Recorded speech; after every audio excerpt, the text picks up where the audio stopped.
పశ్చిమ గోదావరి జిల్లా నరసాపురంలో ఇద్దరు బాలికలపై అత్యాచార యత్నానికి పాల్పడిన నిందితులను పోలీసులు అరెస్ట్ చేశారు. పోలీస్ స్టేషన్లో బాలికల తల్లిదండ్రుల ఫిర్యాదు మేరకు దుర్గాప్రసాద్, రాజేంద్రలను పోలీసులు అదుపులోకి తీసుకుని ప్రస్తుతం విచారణ చేపట్టారు.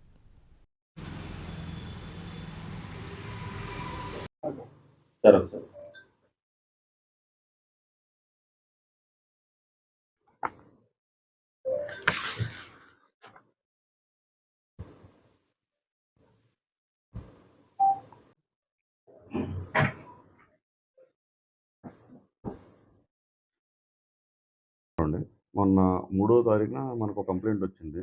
ఇద్దరు మైనర్ గర్ల్స్, ఇద్దరు పేరెంట్స్, ఇద్దరు ఆడపిల్లలు కూడా 9th క్లాస్ చదువుతున్నారు.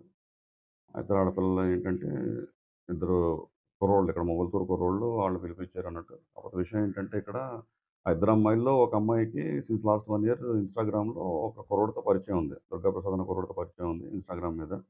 ఆ పరిచయం మీద ఆ వ్యక్తి ఈ అమ్మాయిని నరసాపురం రమ్మన్నాడు. ఇద్దరు ఆడపిల్లలు కూడా మన యలమంచిలి మండలం వారు. ఇద్దరు కూడా దొడ్డిపట్ల హై స్కూల్‌లో చదువుతున్నారు. సో, ఆ అమ్మాయి వాళ్ళ ఫ్రెండ్‌ని కూడా తనతో పాటు తీసుకొచ్చింది. In the mean time Durgaprasad అన్న కుర్రోడు వీడి ఫ్రెండ్ ఒకడున్నాడు. రవీంద్ర, రాజేంద్ర అని. సో, వీళ్ళిద్దరూ జాయిన్ అవుతారు. వాళ్ళని తీసుకొస్తారు. నరసాపురం బస్ స్టాండ్ నుంచి మొగల్తూరులో ఒక లాడ్జ్‌కి తీసుకెళ్తారు. ఆ లాడ్జ్‌లో ఇద్దరు కూడా వేరే వేరే రూమ్ తీసుకుంటారు. దుర్గాప్రసాద్ అన్న అమ్మాయికి ఈ అమ్మాయి దుర్గాప్రసాద్ అన్న కుర్రోడికి ఈ అమ్మాయితో ముందు నుంచి పరిచయం ఉంది. వాళ్ళిద్దరూ లాడ్జ్‌లో వెళ్తే ఆ లాడ్జ్‌లో ఆ కుర్రోడు ఆ అమ్మాయికి మాయ మాటలు చెప్పి ఆ అమ్మాయితో సెక్షువల్ ఇంటర్‌కోర్స్ చేస్తాడు. సిమిలర్‌లీ ఈ రూమ్‌లో వేరే రూమ్‌లో కూడా వీళ్ళిద్దరూ కూడా ఈ రాజేంద్ర అన్న కుర్రోడు కూడా ఆ అమ్మాయి మీద సెక్షువల్ అసాల్ట్ చేస్తాడు. దాని నిమిత్తం ఇదంతా 22వ తారీఖు జరిగిందండి. ఆన్ 22nd జరిగింది. 22nd సుమారు మధ్యాహ్నం టైంలో. ఆ తర్వాత రోజు నైట్ ఇంటికెళ్ళిపోయారు. ఈవినింగ్ ఇంటికెళ్ళిపోయారు. నెక్స్ట్ 23వ తారీఖు మళ్ళీ ఫోన్ చేసి పిలిపిస్తారు ఈళ్ళు రమ్మని. ఆ రోజు మధ్యాహ్నం వీళ్ళొచ్చేసరికి 3 అలా అయిపోద్ది ఇద్దరు ఆడపిల్లలు. అలాగా పేరుపాలెం బీచ్ అది తిరిగి అగైన్ ఇంటికెళ్ళిపోతారు.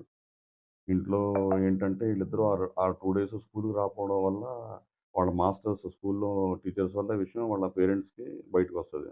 దాని మీద వీళ్ళు ఇంట్లో ఆడపిల్లలిద్దరిని కొంచెం ప్రెషరైజ్ చేస్తే ఒక నెక్స్ట్ 4, 5 డేస్‌లో విషయం బయటకొచ్చిన తర్వాత 3వ తారీఖున మనకి వచ్చి కంప్లెయింట్ ఇచ్చారు.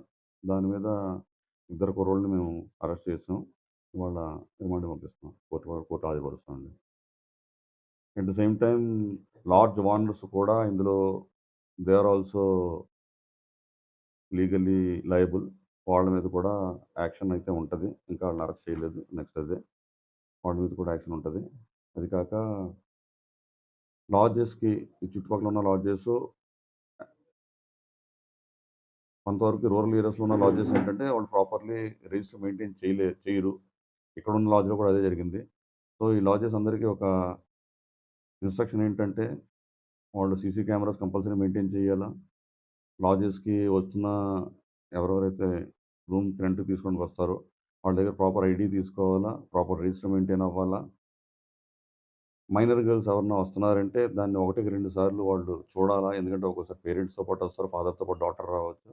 బట్ చూడంగానే మనకి ఒక అవగాహన వస్తది. దాన్ని బట్టి వాళ్ళు కూడా రూమ్ ఇవ్వచ్చా? ఇవ్వకూడదా? అన్నది ఆలోచించుకొని ఇవ్వాలి. సిమిలర్‌లీ లాడ్జెస్ ప్రాపర్ డాక్యుమెంట్స్ ఉండాలండి లాడ్జ్ నడుస్తున్నప్పుడు. ఇది మన సరౌండింగ్స్‌లో ఉన్న అందరి లాడ్జెస్‌కి పోలీస్ తరపున నేను ఇస్తున్న ఇన్‌స్ట్రక్షన్స్. అది అగైన్ డిస్క్రిషన్ అండి. ఫ్యామిలీ వచ్చిందంటే ఒకళ్ళ దగ్గర చాలు యాక్చువల్లీ. కొన్ని వాటి ఇంకా కామన్ సెన్స్ యూజ్ చేయాలక్కడ. ఒక్కో దగ్గర ఇద్దరి దగ్గర తీసుకోవాలా. మనకు అర్థమైపోద్ది. లే పర్సన్‌కి కూడా అర్థమైపోద్ది వచ్చింది ఫ్యామిలీయా ఏంటా అన్నది. దానికి పెద్ద జనరల్ నాలెడ్జ్ అక్కర్లా. అది కావాలని చేయట్లేదాళ్ళు. సో, ఇలాంటివేమైనా జరిగితే వాళ్ళు కూడా లీగల్లీ లయబుల్. మొగల్తూరు మసీద్ సెంటర్ దగ్గర జీఎన్ఎస్ లాడ్జ్ అండి. జీఎన్ఆర్. హ్మ్.